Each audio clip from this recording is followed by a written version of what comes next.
an absolutely sensational performance against Hearts leads us into potentially the biggest Glasgow derby of all time. We're here to discuss it on 20 Minute Tips.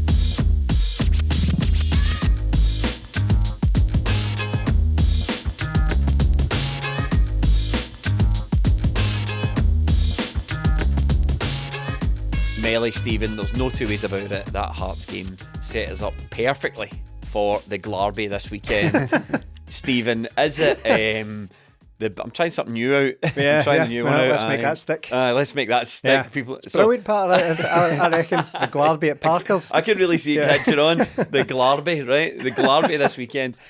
I mean, there's no getting away from it. It's enormous. It's bigger than that. It's large. Officially, it's an absolutely massive game. And yeah, you're right about the preparations for it in the intro there.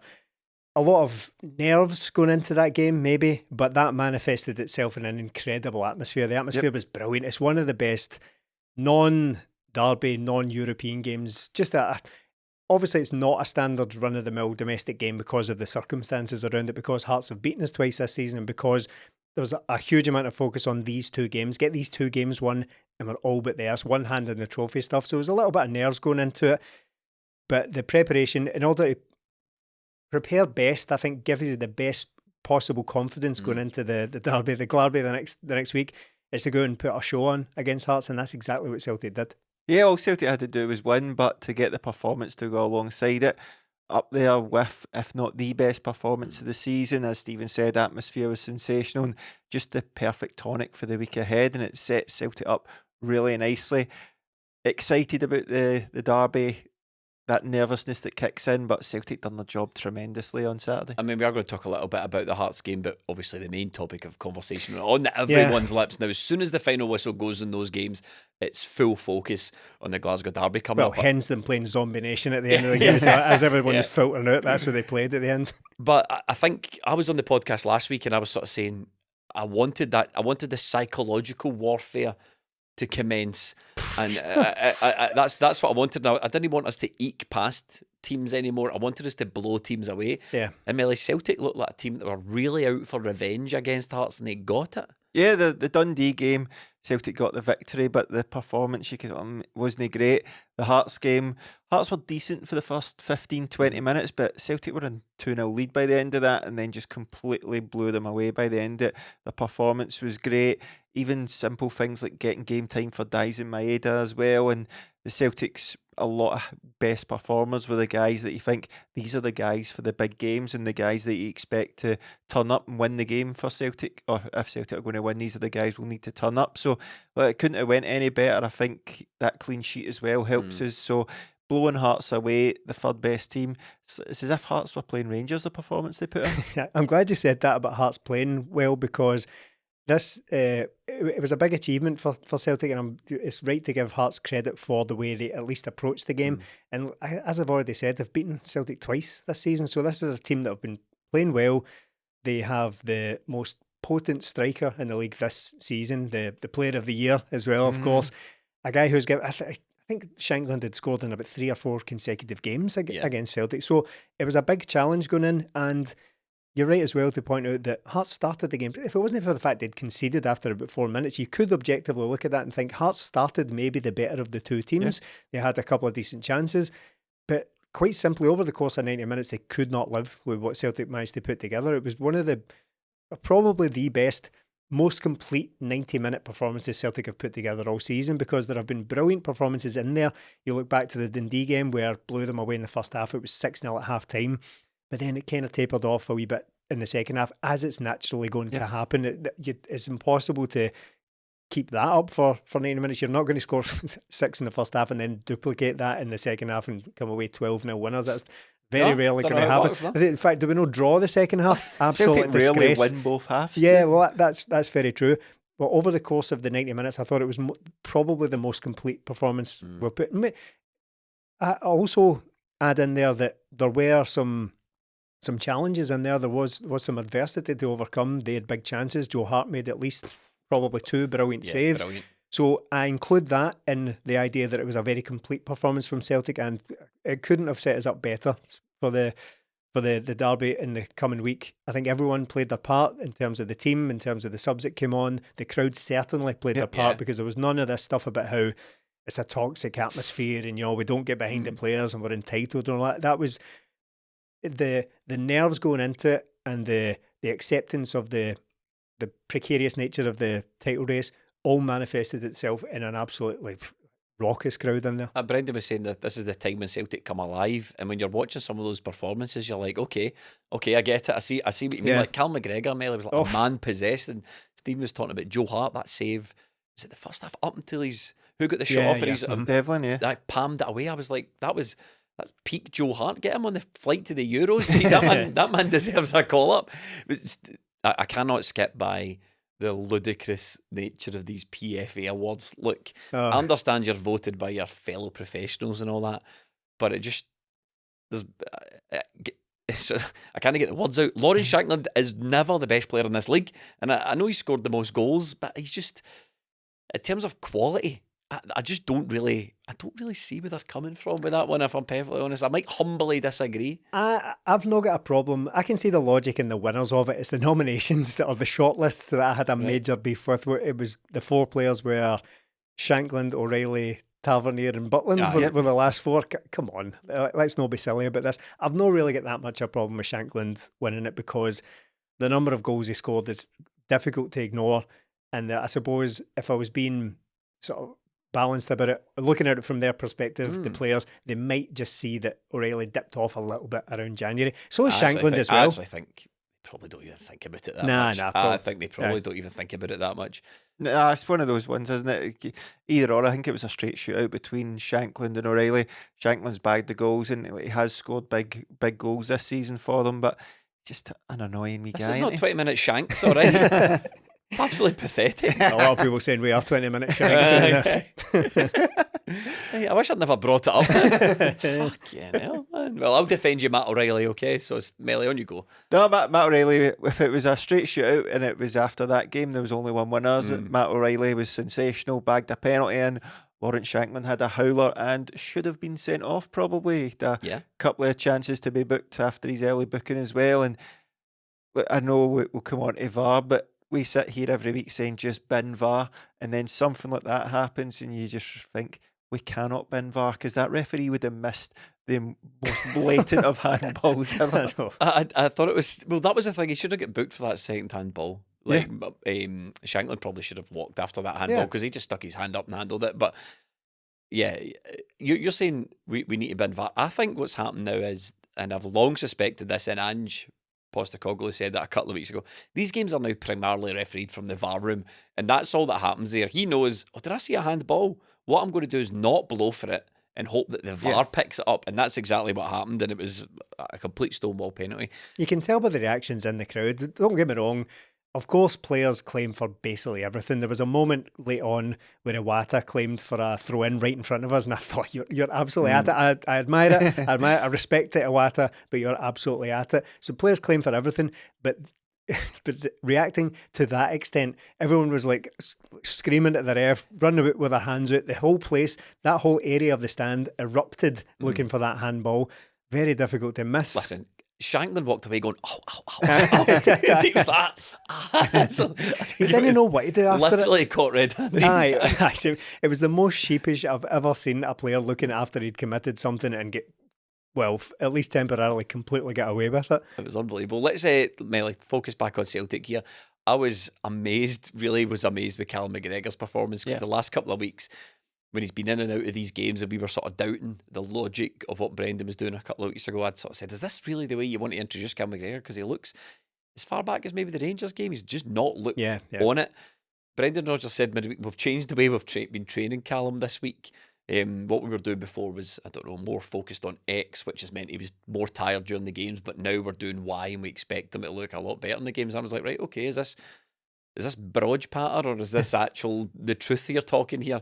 And Callum McGregor was just absolutely outstanding. That's the performance that you want to see from Callum McGregor. Oh, that's the performance we need. It reminded me of the first game at Ibrox earlier in the season, where he just seemed to be everywhere. I remember Michael Beale gave him the freedom of Ibrox. I forgot all about that game. Yeah, seems like a long time ago now, but McGregor was outstanding, and it's why we sit here sometimes going, like, maybe you drop McGregor, then he drops something like that, and you go, that's Undroppable. Me shut up, isn't it? I think he's.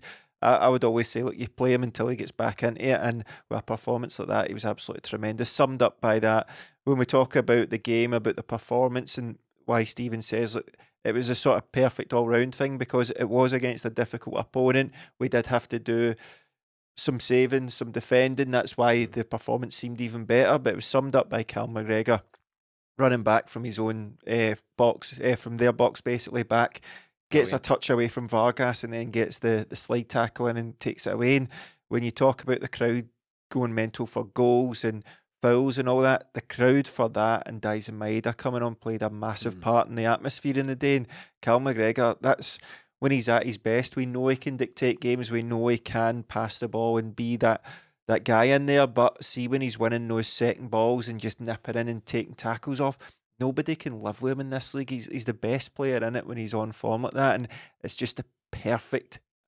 opportunity for him going into this next week. Because if he hadn't had a great game, you'd still have the question marks. Do we maybe bring in a Wata? Is he done this season?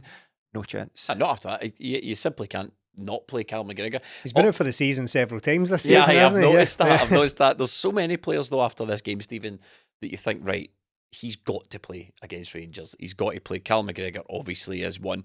Matt O'Reilly, obviously, that ball in for Kyogo's second goal was just sublime, man. It was peak Beckham. It was absolutely brilliant, just whipping that ball in there. I wanted a diving header. If I'm being greedy, I wanted a Van Persie, Henrik Larsson diving header just on the end of that long cross into the top corner. Did Matt O'Reilly play with his left foot though? Yes, he did. Yeah. So it wasn't peak Beckham. Hit me. Who else? Well, that example, the Van Persie one was Daley Blind, who pinged it forward from left back headed it over the on-rushing keeper. As I say, being greedy, I would have preferred something like that. But he took it nicely into the bottom corner. But what a ball it was. And Callum McGregor, to go back to that ever so slightly before we move on completely, I was worried about it. I really was. I should learn not to doubt these things. But I think it's maybe through past experience with players who have been struggling with injury, maybe getting to a certain age. I mean, Callum McGregor's not old by any means, but he's over 30 now. And what we've seen from players in the past, we're told how important these players are, how they must play. Celtic have got a knack over the years of just running players into the ground, and I thought, are we doing this to Callum McGregor as well, because he is the most important guy in there? So recently with Cameron Carter-Vickers last season, where he played right up to the point where he needed an operation, and then he's had these troubles ever since. So I was worried about it, and I thought he looks so far off himself that I am genuinely concerned about his potential liability in these games, because he looked as if he was not just short of his own sharpness and fitness, but miles away from and it. It's the wider ramifications, isn't it? If you've got a Callum McGregor who is not fit and firing and who is not playing at the best of his ability, as we've seen, it just affects the whole team. He's the catalyst for this whole side, so he's more than the sum of his part. Yeah, of course, and it's that particular position as well, not just the role he has, the role and position, much the same but slightly different. He is the captain and most important player, of course, depending on how you look at it. But that position as well that kind of holds the midfield together, if he is in there and he is playing at that kind of 40% level we've seen in a few games, it's very, very dangerous. Celtic have been open through the midfield most of the season, and if he's in there and he's not got the agility to get around because he's carrying Achilles injuries, it was a major concern. So it was really, really encouraging to see not only he's gradually making his way back, he just sprung back to life in that game in a big way. That run where you've already described it, where he won the ball back, again, place erupted. I don't think because you get carried away in the atmosphere of it, you're reacting with the crowd when you're sitting there, of course, and that's kind of how it works with an atmosphere. But I can't remember a game I've been at where I reacted so strongly to things that were nothing to do with goals whatsoever. So it was like tackles like that. There was a moment towards the end where Iwata just sort of shepherded it out for a corner and just relieved the pressure. And then Joe Hart's all of a sudden just rolling the ball out, taking one of his quick goal kicks. I was on my feet again. I was like, yes, man. So there was so many moments like that. It was just a really thoroughly enjoyable game. But to see Callum McGregor back in that kind of condition ahead of what is an enormous game was brilliant. I think with McGregor as well, he probably doesn't, but he might feel he owes us one after the Ibrox game last time. This will be what he's building towards, and it's what Celtic build towards, and it's what Brendan Rodgers talks about. This is when we come alive, and you want Callum McGregor coming into a Celtic Rangers game feeling like he's got a point to prove because of the coming on in the last game at Ibrox and having a hand in it, Rangers 2 goals. So I think him coming into this game off the back of that game with this idea in his head that he maybe he owes the fans something, or he owes Rangers something, it's going to be spicy, man. Is there any causes for concern? Because as I said, after these games you're watching it, think, right, he's definitely got to play. He's got to play. Tick, tick, tick, as you go through the team. I think the real question is maybe on the wing position. Do you start Maeda? Do you start Forrest? I don't want to be too much of a downer because, there's a big game on the horizon and you want to be positive going into it. But I think the only player that gave me any real cause for concern in the Hearts game was Kuhn. I thought he was pretty anonymous at times, very lightweight. Didn't look as if he was winning many of his second balls. I just running into the Rangers game. Look, I know people are thinking that this is like going to be party time for Celtic, and it might very well be. I think there's, based on the last game, I don't think there's an awful lot between the sides. No. And I think that the status and the stature of the tie, we just cannot afford any potential passengers. So I'm scanning for weaknesses, starting everywhere I can, and my focus has been drawn to Nicholas Kuhn. Yeah, well, if you look at the games between us this season, there's only been a goal in it or it's been a draw. So there is nothing between the teams. There's only one victory in there in the league table. So I don't think Celtic are going to run away with it. I don't think it's going to be one of those games. I'd love it to be. I think it's going to be tight. And look, it probably will be decided by fine margins again. And look, you're right. The only thing from the weekend was I thought James Forrest done okay, but my only one was Kuhn. I think he did well going back the way. I don't think Hearts I don't think Hearts had anything going up against Celtic, but he just didn't impose himself on the game enough for me. He was just a bit. I suppose that can happen. You don't get every player playing well, but with everybody going into this game, with Kuhn though, isn't it? Really, he's sort of drifting one in off, and out one on, one off sort of thing, and with the Maeda spectre hanging over, you feel like if Dyson Maeda's fit enough, you play him up against Tavernier and sort of try and push Tavernier back and give him that fear. So it's that maybe right-hand side for me, is it? It's a shootout between Kuhn and Forrest. Do we move Forrest over that side after he's been playing well on the left-hand side, or do we stick with Kuhn? I think possibly, despite what I've said for the past 10 seasons, I'd probably play Forrest and Maeda on either side.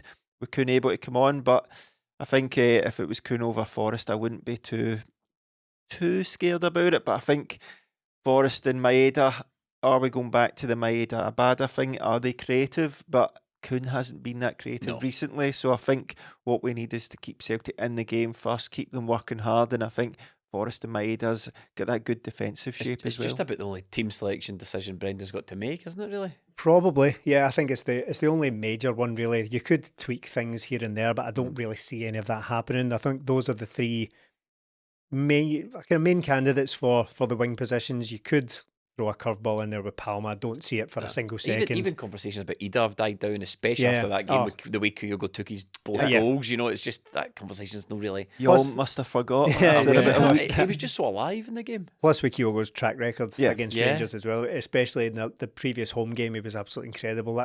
That goal from his left foot. I think there's no conversation really to be had there because Ida came on against Hearts and performed a role fairly well as well. He got involved. He kept Celtic up the park. Really fought really hard in there. He actually sprung a couple of attacks by playing Johnston through down the right side. So I was impressed with him.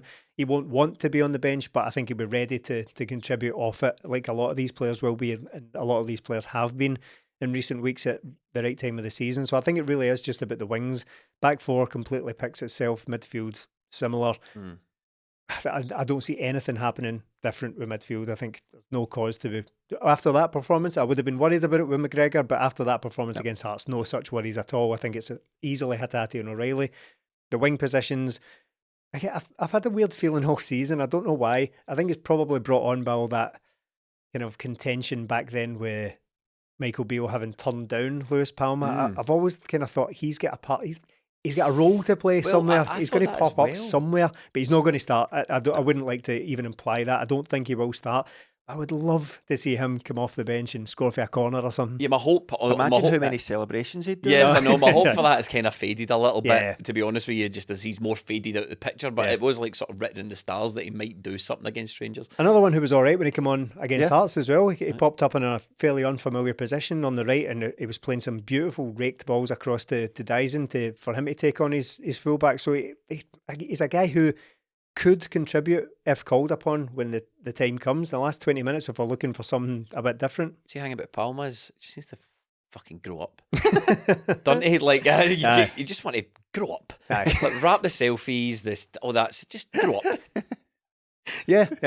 It's a great insult that nobody can see. If you're ever arguing with somebody, you just tell me grow up. There's no fucking grow up. And of course nominated for Young Player of the Year despite being 24 Aye, years yeah. old as well. So yeah, he probably he's growing a little bit too fast for that award in my opinion. But he's never ever going to start. Neither is Yang. But it just shows you do have options in there for one of the first times this season. We're actually looking very strong in terms of personnel. There's no one really missing to any great degree, I don't think, apart from James McCarthy, who sadly won't make it in time for the game. I think we've basically got a full complement to choose from. Listen, look, we wrote off James Forrest, so that I wouldn't be right. Cometh the other. Yeah. Under Brendan, I wouldn't be writing absolutely anybody off.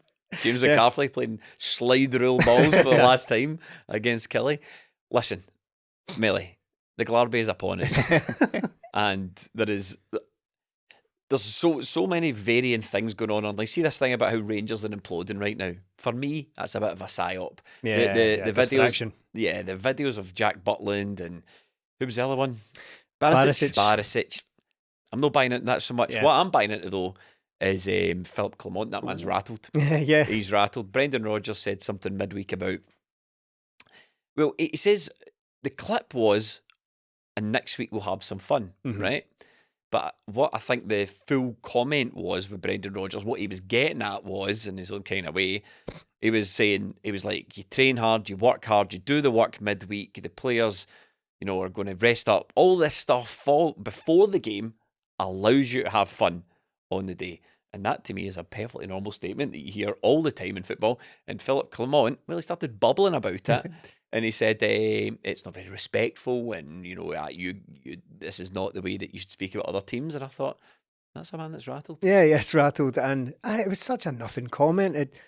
It's a very common thing, not only in football, but across sport, really, across the board. People often talk about how the hard work is done in training. We've done all the preparation, and that's all the hard stuff out the way. Really, it's about putting that into practice. And the way he expressed that was to have some fun with it, right? I mean, I don't know why we have to do this dance. We have to put on this pretense that football isn't supposed to be fun. It's supposed to be dignified and battle and war and all that stuff. You're not allowed to have fun. The woke mind virus has set in to Brendan Rodgers. Yeah, I know Brendan Rodgers can get a bit wide from time to time, and I wouldn't put it past him to be rolling a wee fun grenade in here this time. But to me, it was such a nothing comment to get all excited about. So this is what I'm more interested in, right? Because there's a couple of ways Brendan may play this based on Brendan's previous behaviour.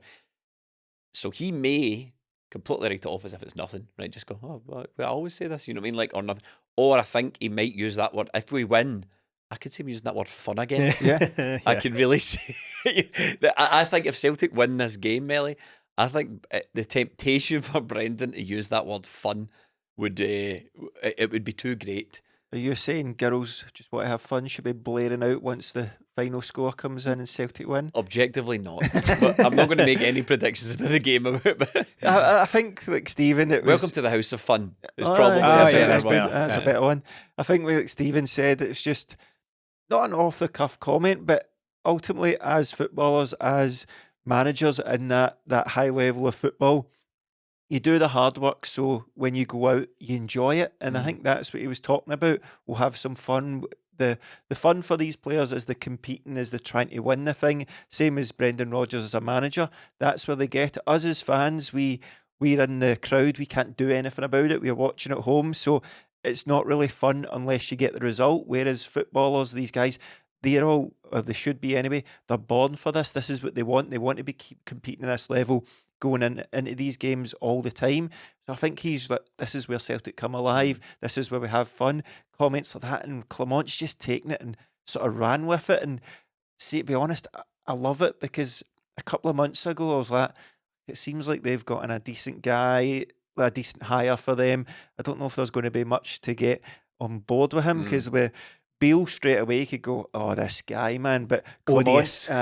Clement is just slowly but surely like, now I can really get at him. Now I can really get my teeth into something. And I think Brendan Rodgers is the same. Like, bring it on. We enjoy this time. And he's like, oh, disrespectful. Like, no, it's not. Telling on yourself a bit as well, isn't it? I mean, for anyone to express that they want to have fun at their work in a derby, in a big game, for you to extrapolate from that they want to, they think you're going to take the piss out of you, is you showing weakness straight away. Like, for that guy says he's going to enjoy this game, that means we're not going to enjoy it. I mean, come on.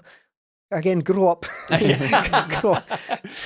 Toughen up a bit. It's supposed to be this big, no-nonsense, hard man, big fearsome manager. What's he wearing skinny jeans for?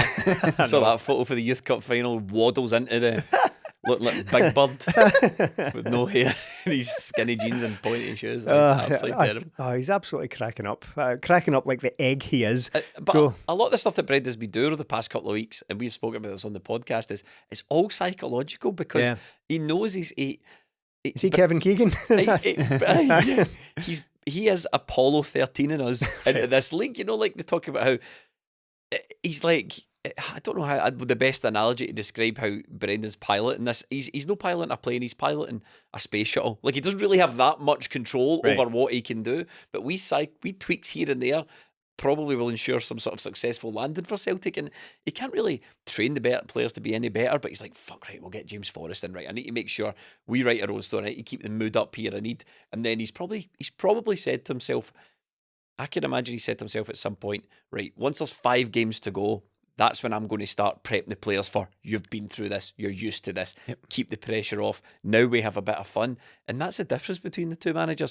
Brendan Rodgers looks like a guy who's an experienced coach who's got a game plan for not just the sort of physicality of the game, the tactical side of the game, but the mental side of this title race. Brendan's got a game plan for that. You can see the way he's spoken about things.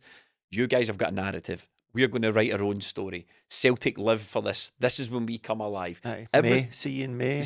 Well, that was back then. See you in May. I don't know how much thought he gave to that comment right now. So the flying analogy, is it less Apollo 13, more Indiana Jones in The Last Crusade, where someone asks him, can you fly this thing? He says, fly, yes. Land, no. Yeah, basically, yeah. So now he doesn't know how he's going to land it, but he can keep it afloat. Yeah. And he's trying his best with all these things, and that's a manager with a plan, a manager that's been through it, whereas Philippe Clement is like, he fucking said what? Like, and I do hope that there is an element of that seeping in. I hope Brendan does get under the skin a wee bit, because if Clement starts to make changes, like we've seen in the last Glasgow derby, if he starts to make changes to accommodate Celtic, if he starts to doubt himself, if he starts to second guess himself, if the players start to second guess himself, all these wee advantages are exactly what we need. And I think, I brushed up on this earlier on, but there's an element of the Celtic fans out there who think, oh, it's party time. Like, guys, I'm fouls with like, it'll be another 3-4-0, no bother. I'm like, there's a lot at stake. There's a lot at stake at this game. We don't have to win it. But I don't know if I could take a helicopter changing direction or whatever we faced with in the last day of it. So you want to win it, Melly, but it is. When were the stakes this high in a Glasgow derby? We did have the one in Andrew's first season, the sort of one going to, when we went to Ibrox, there was 3 points in it. Celtic won with Cameron Carter-Vickers goal, and then it meant we were 6 points ahead, effectively winning it, where if Rangers had won it, it would have been back to even Stevens. So I think, look, we always say it every season when they come round, it is the biggest one, and it is because it's the next one. But this one, look, if we win it, the title's all but sealed. If they win it, it's back on. So it's going to be close, I think. It's going to be tight. Everything should be in Celtic's favour, but we're going into it in the best form we've been in a while. The performance was good at the weekend. We're getting players back. We've got the full house behind us. So Celtic have got everything Rangers set up. Are missing key players as well. Yeah, everything's set up for Celtic. So it's about Celtic going out and doing the job. But I think because it has been so tight this season and the teams are so close, that sometimes it can be just a mistake or somebody get in and that's what costs you. Celtic probably thought they had that game won at some points at Ibrox, and then all it takes is one strike out of nowhere and Rangers are back in it. So I think it's going to be tight. Everybody needs to be on form, and I think any advantage you can get right now, you have to use. And I think Brendan Rodgers is just doing that. He knows these games. He knows how to play it. And like, if the roles were reversed and Celtic manager was coming out and going on about what the Rangers manager said, I'm like, can we just do a talking on the pitch? Yeah. We've heard all this before. We all know that the form book goes out the window, but a lot of the time it doesn't. But it's just Celtic have always just, over the last few seasons, we do our talking on the pitch. And then if you think back to the Giacomakis saying, I was going to say, we've got the better squad, and they're all cracking up, stick that up on the changing room and all that. Beside King Charles, made absolutely, would have been the Queen back then, made absolutely no difference, did it? Celtic still beat them and won the league. Why did they change the picture? When she died, unfortunately. So you coward, you absolute shitebag. another one taken too soon. Just 96. Absolute coward. First you're defending Shankland, now you're saying unbelievable. You've not got the stomach for this. The nerves are getting to you. They're not getting to me yet. Are you tough enough? I can Hell yeah, handle I'm tossing us. Listen, by the way, patreon.com/20minute Tims. We have some excellent Glasgow Derby content coming up, some nice videos, some great podcasts, some fantastic writing. You can support us and follow all at patreon.com/20minute Tims. Stephen, the man who's going to be feeling a lot of pressure at the centre of this was Willie Collum. Yeah, announced, isn't it? Look, that's a ridiculous appointment for me, for a number of reasons. One, the man is inept. So there's that. Don't really need any more, do we? The guy's that. Secondly, he hasn't refereed a Rangers League game. Just pure coincidence, by the way, since they requested that he referee no more Rangers League games. Yes. So, there's already enough, being serious for a moment, there's already enough pressure around that game as it is, right? Effectively a Glasgow Derby title decider. You're putting a man in charge who has caused chaos in these games before. Yeah. Absolute chaos.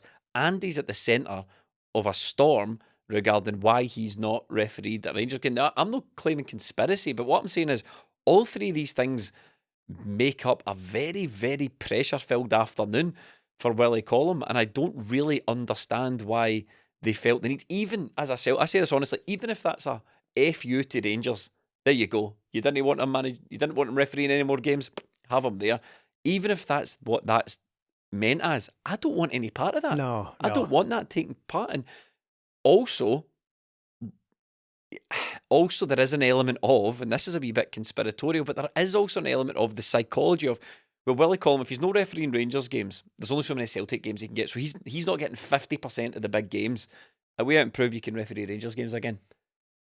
Yeah. There's an element of that's the psychology of, well, if I'm making an arse of this game against Rangers, I'm never getting another Rangers game. Ergo, I'm never getting 50% of the big games in the league, and I'll be refereeing Kilmarnock v St Mirren for the rest of my life. Yeah. So, and nobody wants to be doing that. No, they absolutely do not. I think there's a load of things that are factoring into this appointment, the referee, that I just think is bizarre. I think there's unneeded drama and speculation, and they could have just went out and got some, I don't know. Yeah, one of the other ones. One of the other, I mean, it's Hobson's choice, isn't it? Also, it doesn't necessarily follow that he has been away from Rangers games this whole time, so therefore he's getting back in as a get it up you to Rangers, and therefore it will benefit Celtic because that's what he does. I know Rangers fans don't want to hear this, and I know you're watching, but I know you don't want to hear this, but he's been brutal for us as well. He's been brutal for Celtic. It's not just the fact that he's this so-called, Father Column and all that, going to chat. He's no refereed a single Rangers game because he's too busy at chapel on the Sunday games and all that, right? So it doesn't necessarily follow that you put him back in here and he's going to benefit Celtic. If anything, to me, and this might be me leaning too far in the other direction and being conspiratorially minded, but to me, human nature would dictate to me that, I keep saying to me, and to me, human nature would probably suggest that he might be inclined to go the other way. There's been so much pressure on me, and I don't get these games anymore because of how supposedly bad I've been to Rangers. You need to even subconsciously. I'm not saying he's going to be thinking about this, but you never know if that 1% in the other direction is thinking, if I make a mess of this, as you say, if I stop getting Celtic and Rangers games altogether, I better be lenient to Rangers than this occasion. There's even, you got to acknowledge, Melly, that he was the centre of a pretty serious social media /Rangers storm. Rangers, the club, were leaking to a friendly blog Yeah, that that's right. so that they could disseminate that information throughout the fans, that they didn't want Willie Collum doing their games anymore. So this isn't like sort of, by the by, it's no big thing. This all been discussed in the SFA towers. Willie Collum be well aware of it. And whether you think there's a conspiracy or not, and I don't necessarily think there is, I just think that for a high-pressure game, it's needless drama, needless gossip, a needless sideshow when all you want to do is just put in a normal referee. But as Stephen pointed out, I mean, there's no normal referee because you get David Dickinson. There are a few that are just. But I think Ron's involved, isn't he? Ron Dobertson, he's fourth, isn't he? Ron Dobertson is the fourth official. But I just think, as I've said a million times, I just think there's a referee, a less contentious appointment that definitely could have been given this game, and it seems needless for the SFA. Yeah, it's just like the last game where it was, of course it's John Beaton, of course it is after what happened with Celtic, and we sort of looked at that as an FU to Celtic. But with this one, like, could it have not been either of those two, and we'd have complaints because they're all pretty poor, very poor. And like you said at the start, he is inept. We had recorded this last night as usual. You could have just put that in, and we could have just said, oh, who are you talking about? Which one are you talking about? So it's going to be a huge game, and it shouldn't be about the referee, should it? But of course, it's going to be, and it's the VAR again. Who is the VAR? Crazy nature of it. The ghost of Ian Paisley. Right. Is it Douglas Ross? Douglas Ross. Back for VAR. Special guest referee. Red. Don't you start that, don't you? So honestly, I don't know who would have been given it that would have sat here and gone, do you know what, that's fine because we've had Beaton already and Willie Collum here, but there is that psychological thing, and he's not refereed Rangers in the league since the big fallout from that, has he? He's only had them in the Cup against Scott Brown's Ayr United, I believe. So it's going to be difficult. As they're known, to give them their full title. Yeah. So it's going to be difficult no matter what. Just didn't really need this sideshow, but look, Rangers will be looking at it from the point of view, this is just to get it up us. He's given Celtic everything. That's what I mean. There's so much chat about it that it almost like you've needlessly created this sideshow. Let's talk a wee bit about the opponent, Stephen. I think. Yeah. I've said a couple of times after the season's finished, we all need to have a big old chat, us and Celtic, about how you want to be world class at everything you want to do, and how you only want to do Champions League level things, and how you've had a decade of dominance, and how you've won the treble last year directly into the Champions League, the year before that directly into the Champions League, and with all these riches that we've managed to gather up for the Champions League, what it's bought us is a 3-point differential between Rangers and ourselves going into the last two games. So all this dominance and the Brendan Rodgers wages and all the signings, what that has bought us is this wafer thin points differential between ourselves and Rangers.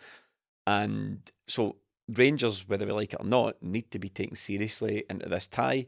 As Melly said, there's been a goal in it for the last couple of games. There's been one win, but they are without key players. They're not without Sima, Matondo, Goldson. I think Balogun went off injured in the last game. Did, yeah. Ryan Jack. Longer term stuff like Jack and Danilo and all that. Yeah. Barisic is fit, so. Yeah. Barisic is fit, good stuff. Yeah, you're right. We do need to have a big old chat, a big old sit down with Celtic at the end of the season. Not literally, because they wouldn't have us. No. But I've had problems with that recently, namely the Aberdeen game, the semi-final, and the Dundee game. Celtic are just about getting the job done, but I found myself kind of sitting back and thinking, do Celtic look like the team that generates tens and tens of millions and sells players for 25 million? Do we look like that on the pitch just now? And the answer is no.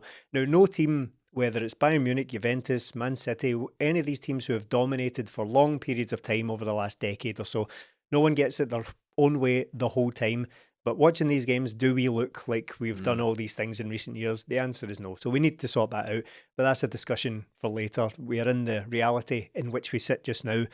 And Rangers do have to be taken seriously. Of course, Celtic are now going to be overwhelming favourites for it in terms of the I've not checked the odds for it or anything like that, but a home game when Celtic are favourites for the title just now. Jamie will look up the alphabet while you're talking. Yeah, please.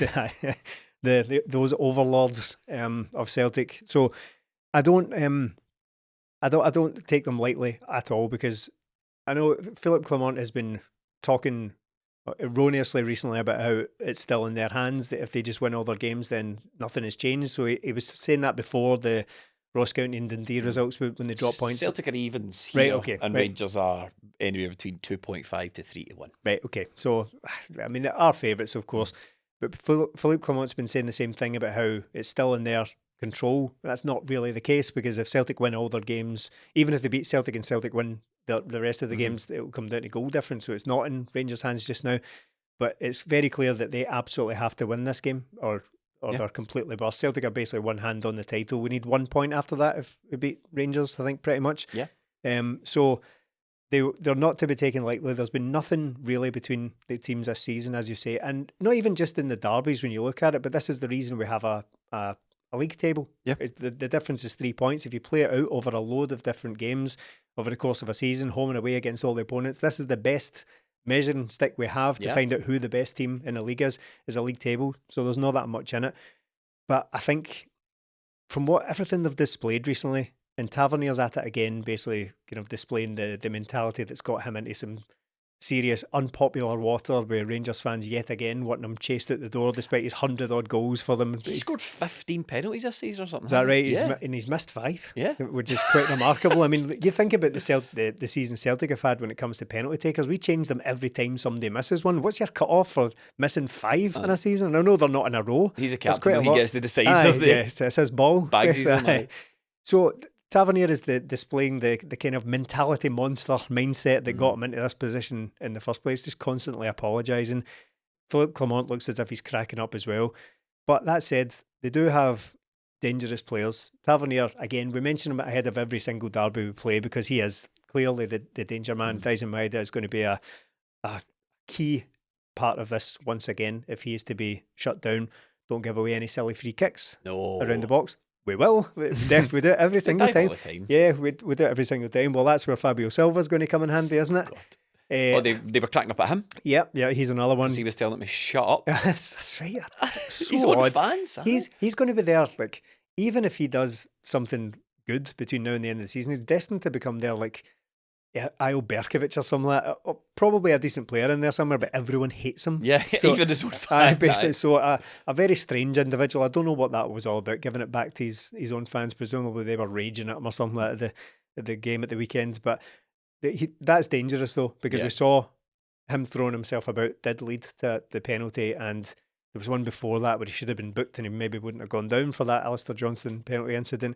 But it's all dangerous. We can't take our eye off any of this stuff. And elsewhere, who they're likely to play up front? Dessers. Someone who came up with 20 odd goals this season. Again, looks like an absolute diddy at times, but he has scored quite a lot of goals, and he did score that goal which was pulled back for rightly, of course, for a foul at Ibrox. So again, things to keep an eye on. This is about we cannot take our eyes off the opponent at all. It'll be a very, very tight game and a very, very tough game.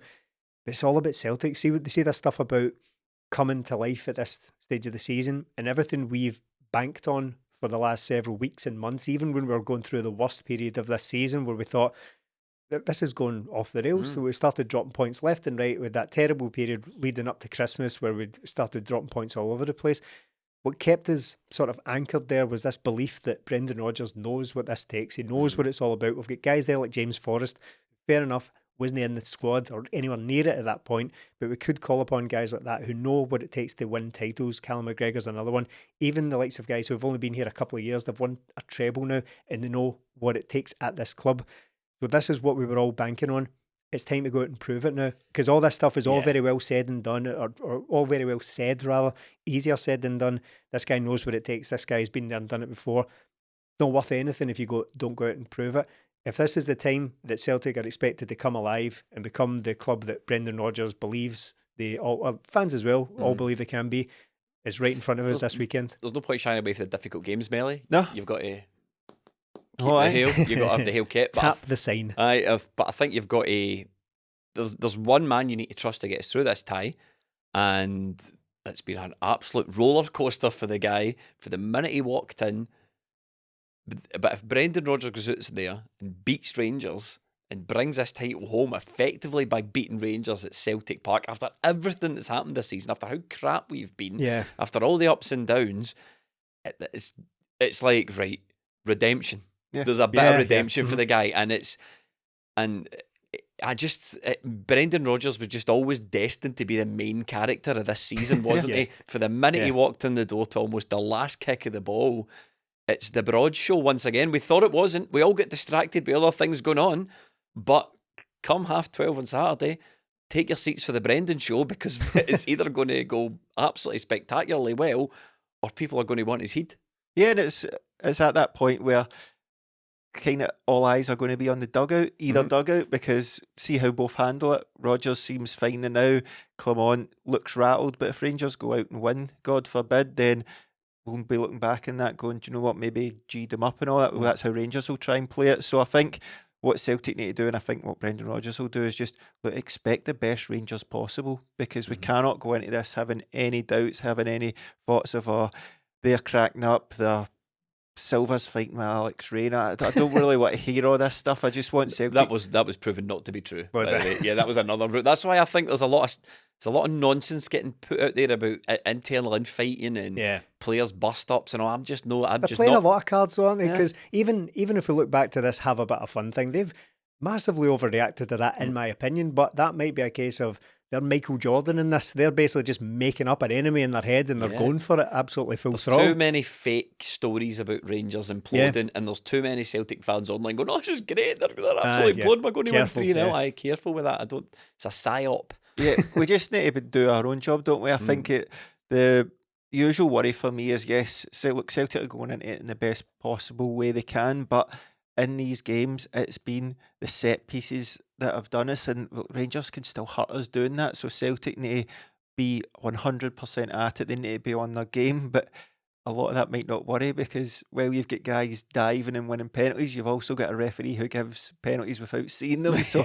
we have to be on our game. We have to box smart, and we have to be very, very cute in this game as well, because we know it's going to be difficult, and we don't want to be giving them any advantages, handing them free kicks, being handed penalties in the last game that get them back into games. We cannot allow this to happen.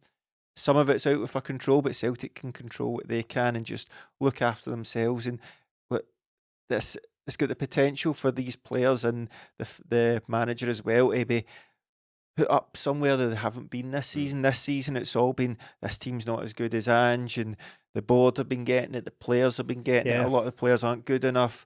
Brendan Rodgers, is he as good this time around as he was before? All of that can be silenced at the weekend, and it will just be pure euphoria if Celtic manage to go 6 points ahead with 2 games to go. So it's in your hands, Celtic.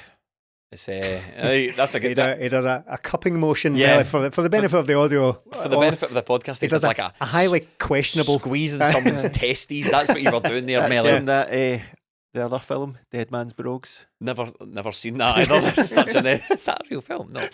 Dead Man's Shoes when he does it. Right. Jesus. Listen, on that bombshell, I don't think that can be topped, and I'm afraid to even return to the discussion, quite frankly. We have got a really special podcast video coming up later on in the week. Another look forward to Derby with some great content creators coming out. We will be at the game, and we might even have something special for you after the game, all on patreon.com, as well as some fantastic writing from Lewis. Patreon.com/20minutetims, link in every bio. Thank you so much for watching and listening. We'll see you next week.